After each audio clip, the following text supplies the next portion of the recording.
As a teenager, I was extremely passive. I was passive in every area except for two.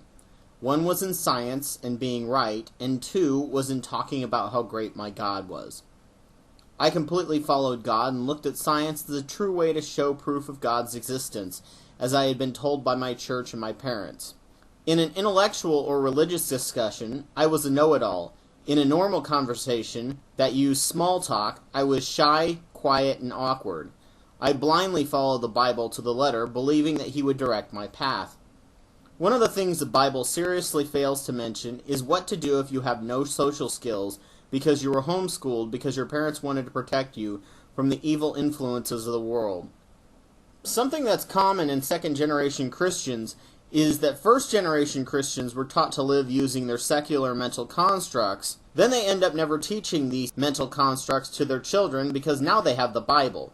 And then they can't comprehend why their child can't function in society, even though that child is truly living for Jesus.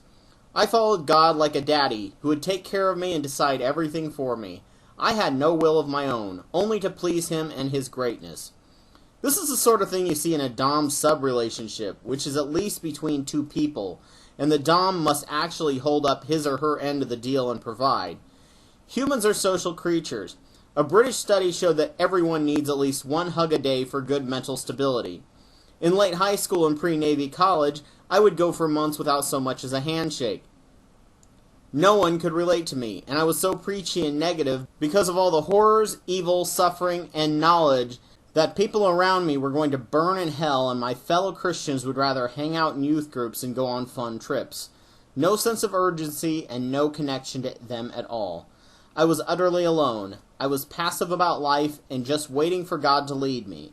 If you have a God, why bother having friends who will lead you astray? If your right hand offends you, cut it off and cast it from you. It's more profitable for you that one of your members should perish and not that your whole body should be cast into hell. This was my view on a social life. My passive depression, cynicism, and unattachment to life made things so bad, I ended up driving through the branches of a giant fallen tree and smashing up my truck roof. I thought it was just a low branch. After smashing up my truck, my mom gave me two options: go to a homeless shelter or join the military. If not, I would have probably gotten myself killed some other way. I didn't mind. It wasn't suicide, so I would have been with Jesus much faster and not have to feel alone. I was pathetic and useless to myself and my fellow man, but to do anything about it would have been against the Bible. I worried not for the morrow and hated my life for Christ's sake, as the Bible told me to do. But I was so shy and passive, I couldn't convince anyone to come to Jesus, and I had no networking skills to build the funds to get money for a mission trip. There was nothing I could do to stop the horrors of the world around me. Once I joined the Navy, I was forced to be around people, and to get along I had to learn to be much more active in doing things for myself and deciding things for myself. During this transition period, I stopped being passive and became passive-aggressive, which allowed me to be more proactive, but I was severely annoying and dramatic. I was still depressed and cynical with few friends and little social capability. My stress levels became increasingly high due to the natural stress of the nuclear program, which required you to have some social skills and be proactive, or you wouldn't pass the oral boards without a lot of pain and setbacks, and 4 extra hours of mandatory study per day. This stress pushed me to the point where I found myself gnawing on an electrical cable on watch, imagining the ecstasy of the electricity flooding my brain to end the torment of my emotions. I was also 22 and had never kissed anyone, which made me feel extremely rejected and inadequate, something I would not experience until I was 24, because kissing leads to sex, even more so than front or side hugs, and I was saving myself for a marriage that wasn't going to happen in my passive state. I knew I had to get help. I began seeing a shrink who began showing me how to be more active for myself.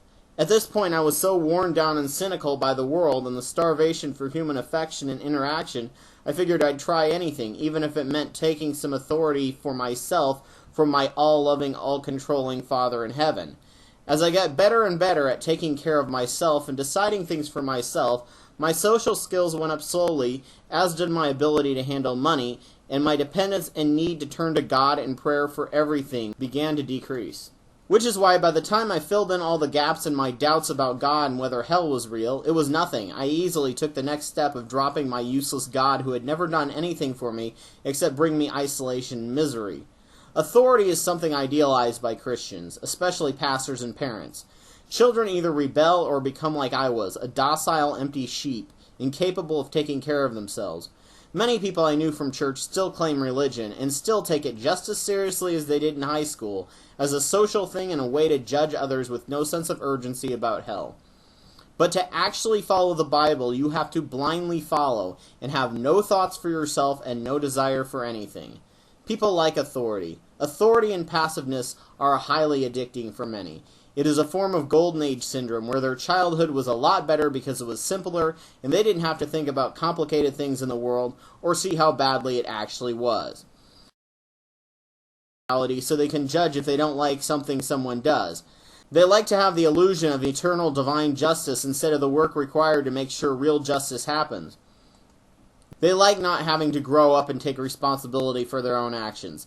Jesus forgive me, and I'm only human were arguments I've heard so many times in defense of not changing how they acted so they would not hurt others. Not taking responsibility is great, so much that it's part of society for many women who are taught that they must be passive and let the man walk all over them. Men who take this approach get nowhere in a relationship, and women who do it end up getting used and abused, and you can't figure out why they can't find a good man. I've had a few girls who got angry at me for not taking advantage of them when they were drunk, and then not wanting anything to do with me when sober. Instead of stepping up and being adults and deciding to have sex and discussing consent, there are many women who find that a mood killer and want a guy to decide everything, which leads to codependency, which leads to spouse abuse. You are really the only one you can rely on to take care of you, and you are the only one who can take responsibility for your misdeeds. Using "I'm only a worthless sinner" doesn't cut it. Even if you decide you want a dom-sub relationship, you are responsible to select someone you can trust, and you are the one to communicate what you will and will not put up with. Authority is the stimuli for blind faith. You wouldn't have blind faith in someone unless they assumed authority, or appeared authoritative. This is why bullies can convince other kids to help them brutalize others, or kids to allow themselves to be victims, as well as why televangelists can get you to give them your money. They don't actually have any authority, but they can appear to have authority to people who are passive. Politicians do this to the fullest extent. If they can't do it naturally, a bit of good political coaching and spin can make it possible. Opinion pundits are also very good at appearing to have authority, and they can bring on a whack job who appears to have authority side by side with a scientist who is not very good at conveying authority, even if that person has mounds of authority. This authority trigger is very useful for children as little developing brains have to trust someone to get information and develop their minds. But the amazing thing about the human brain is that at some point, just like with nursing, it no longer needs reliance on others to make good, intelligent, rational decisions.